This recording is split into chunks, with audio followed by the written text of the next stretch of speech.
Let's talk about cow's milk and racism.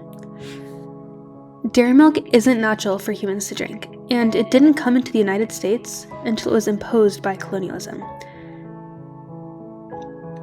As a result, up to 95% of people of color and half of the world's population cannot digest milk.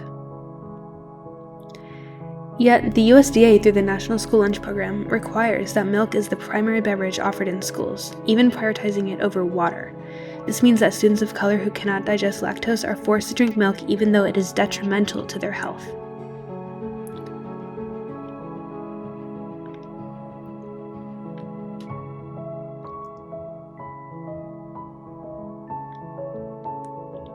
There is racial bias involved in forcing non-white people to consume what Europeans consider healthy. This is blatant dietary racism. The issue gets even more sinister.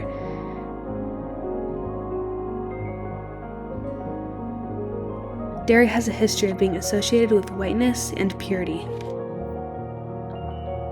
A Google search for milk and white supremacy reveals just how much milk is tied into oppression.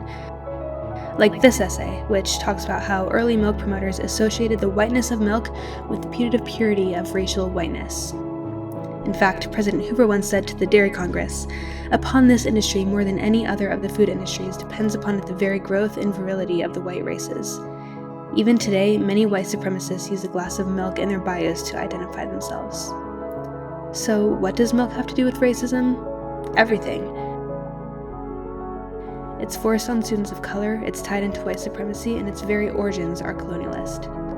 Let's end Big Dairy.